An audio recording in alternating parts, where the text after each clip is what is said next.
أعوذ بالله من الشيطان اللعين الرجيم بسم الله الرحمن الرحيم وبه نستعين وصلى الله على سيدنا محمد وأهل بيته الطيبين الطاهرين اللهم صل على محمد وآل محمد وعجل فرجهم. This is the second chapter of this book of Borunsi. We will take it forward from where we left. His wife narrates that it was the autumn time, and one day he just decided to pack up all his things and leave for Mashhad. He was gone for 10 to 15 days, and I was very, very worried because I didn't hear anything from him for such a long time. And suddenly one day a letter came from him and I felt relaxed. The letter was addressed to my father. When my father came home, I handed over the letter to him. He opened the letter and he started reading the letter. He continued to read the letter, I could see the glow on his face. I couldn't take the suspense. I wanted to know what he wrote in the letter, but my father continued reading the letter till the end, and when he finished the letter, he raised his head, looked at me carefully and said, Abdul Hussain has written in the letter that he's not going to come back to the village, and he asks me that if I want to send, I can send you, that is my daughter, to him in Mashhad. And if I don't want to send you to him in Mashhad, then I can keep everything he has in the house and spend it on you.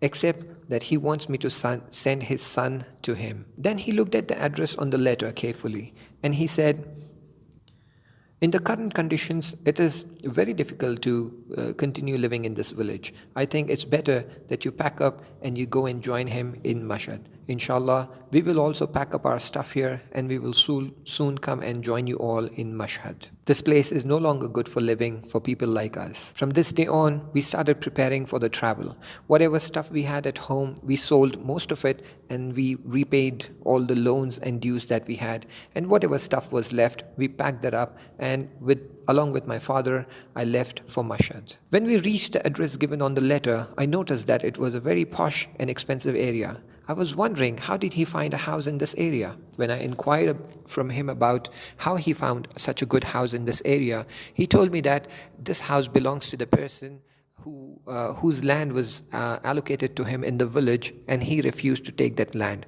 When that person came to know that Borunsi is going to Mashhad, he asked Borunsi to take up his house and forced him to acquire it. However, Borunsi refused to accept it as a gift. Hence, the owner said, at least until you find some work, why don't you stay in this house? When you find some good, affordable house, and when you find some good work, then you can leave this house. And Borunsi agreed to it. Then I asked Borunsi, did you find any work? He said, yes, at the corner of the road, I found a grocery store, a vegetable vendor, and I'm working there as of now. Abdul Hussain worked for almost 2 months in this store. And some days when he used to come back from the work and talk about his work, it seemed very apparent that he wasn't happy with the work. One day he started telling me, this is a very difficult work for me. I wanted to escape haram, and that's why I left the village and came here. However, this is as good as the village. There is haram here. I asked him, how come? Why do you say there's haram here? He said, there are women that come to the store who are not in proper hijab. They're not wearing their hijab properly, and I have to talk to them.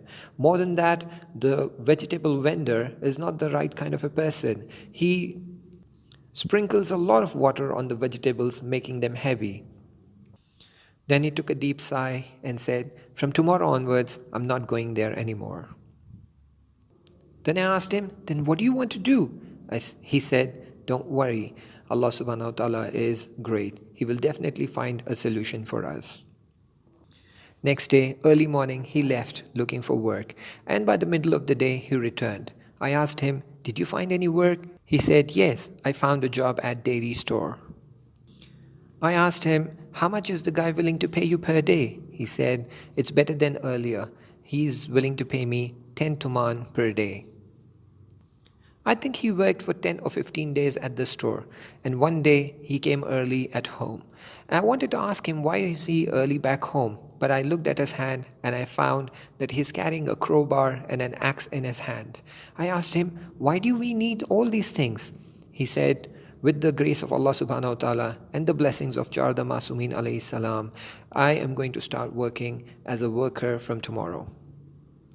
I knew this is a difficult task, this is a very hectic work. And that's why I said, I think the work at the dairy store was okay and you were getting paid well as well. Then why did you leave it? Borunsi replied, this guy was worse than the vegetable vendor. I said, how come?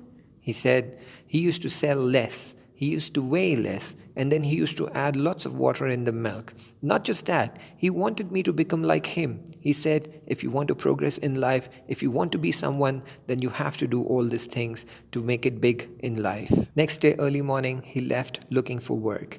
And for 2-3 days, he kept looking for work and couldn't find anything. And finally, on the third day, when he came home and he was fully tired, he said, all thanks to Allah subhanahu wa ta'ala, one of the mason has agreed to tag me along with him for his everyday work. I said, how much is he willing to pay you per day? He said, 10 tuman. I knew that this was a very tiring task. I knew that this was a very challenging thing. I was feeling pity for him. And I told him so, that this is a very difficult task. Why do you want to do it?